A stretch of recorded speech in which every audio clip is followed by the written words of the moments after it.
parmi le peuple de faux prophètes, et il y aura de même parmi vous de faux docteurs, qui introduiront sournoisement des sectes pernicieuses et qui, reniant le maître qui les a rachetés, attireront sur eux une ruine soudaine. Plusieurs les suivront dans leur dérèglement et la voie de la vérité sera calomniée à cause d'eux. Par cupidité, ils vous exploiteront au moyen de paroles trompeuses. Eux que menace depuis longtemps la condamnation et dont la ruine ne sommeille point.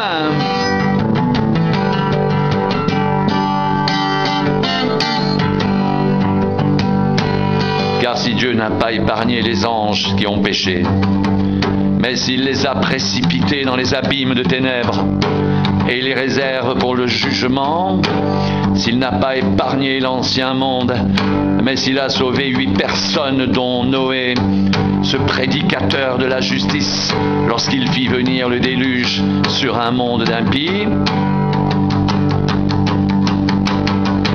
s'il a condamné à la destruction et réduit en cendres les villes de Sodome et de Gomorrhe, les donnant comme exemple aux impies à venir, et s'il a délivré Lot le juste, profondément attristé de la conduite de ces hommes sans frein dans leur dérèglement, car ce juste qui habitait au milieu d'eux tourmentait journellement son âme juste à cause de ce qu'il voyait et entendait de leurs œuvres criminelles.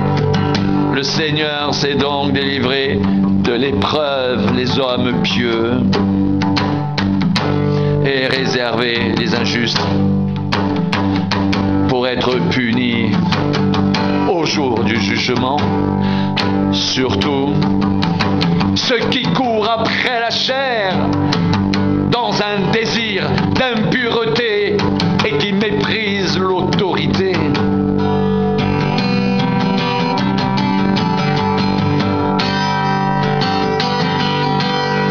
Audacieux et arrogants, ils ne craignent pas d'injurier les gloires, tandis que les anges supérieurs en force et en puissance ne portent pas contre elles de jugement injurieux devant le Seigneur. Mais eux, semblables à des brutes qui s'abandonnent à leur penchant naturel et qui sont nés pour être prises et détruites, ils parlent d'une manière injurieuse de ce qu'ils ignorent et ils périront par leur propre corruption, recevant ainsi le salaire de leur iniquité.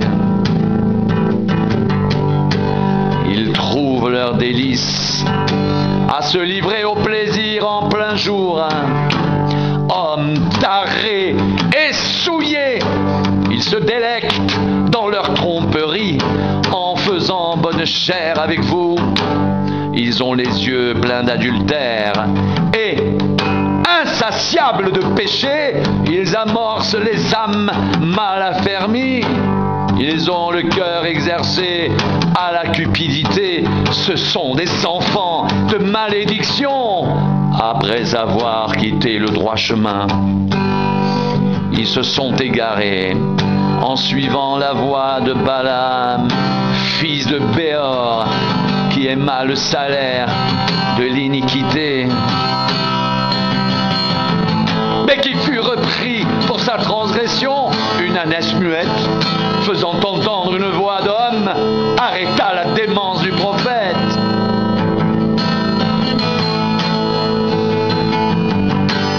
Ces gens-là sont des fontaines sans eau,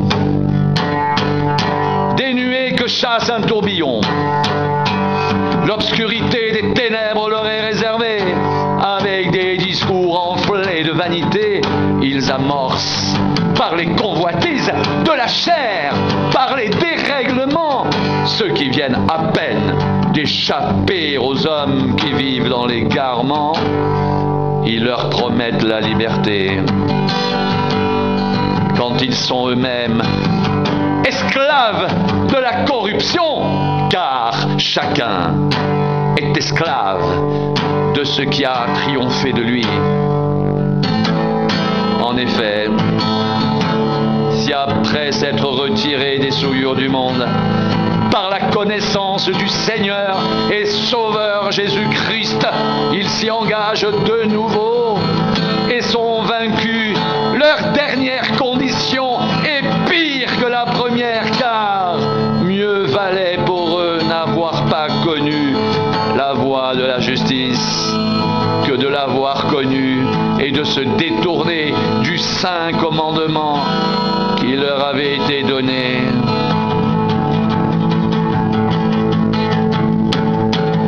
Il leur est arrivé ce que dit un proverbe vrai. Le chien est retourné à ce qu'il avait vomi et la truie s'est vautrée dans le bourbier.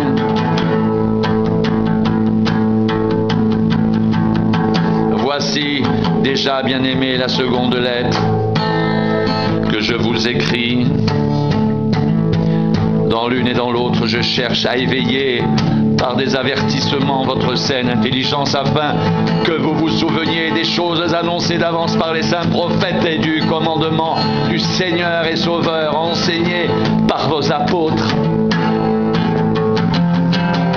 Sachez avant tout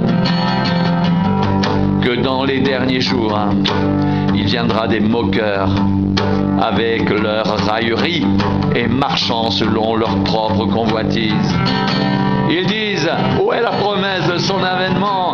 Car depuis que les pères sont morts, tout demeure comme dès le commencement de la création. Ils veulent ignorer en effet que des cieux existèrent autrefois, par la parole de Dieu, ainsi qu'une terre tirée de l'eau est formée au moyen de l'eau, et que par ces choses le monde d'alors périt, submergé par l'eau. Mais par la même parole, les cieux et la terre d'à présent sont gardés et réservés pour le feu, pour le jour du jugement, de la ruine des hommes impies. Mais il est une chose, bien-aimée, que vous ne devez pas ignorer, c'est que devant le Seigneur un jour est comme 1000 ans, et 1000 ans sont comme un jour.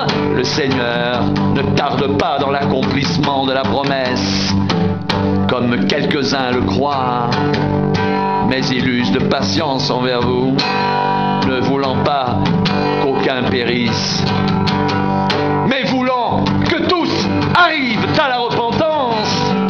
Le jour du Seigneur viendra comme un voleur. En ce jour, les cieux passeront avec fracas, les éléments embrasés se dissoudront, et la terre avec les œuvres qu'elle renferme sera consumée. Puisque tout cela est en voie de dissolution, combien votre conduite et votre piété doivent être saintes. Attendez et hâtez l'avènement du jour de Dieu, jour à cause duquel les cieux enflammés se dissoudront et les éléments embrasés se fondront.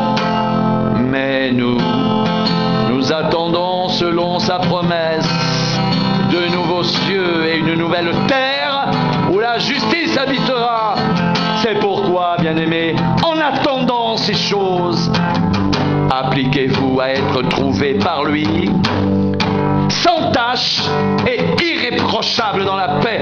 Croyez que la patience de notre Seigneur est votre salut, comme notre bien-aimé frère Paul vous l'a aussi écrit, selon la sagesse qui lui a été donnée.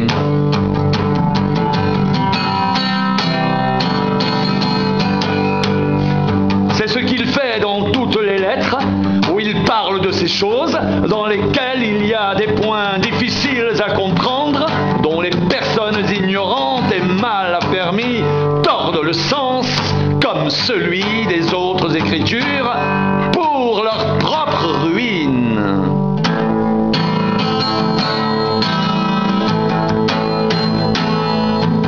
Vous donc, bien-aimés, qui êtes avertis, tenez-vous sur vos gardes, de peur qu'entraînés par les garements des impies, vous ne veniez à déchoir de votre fermeté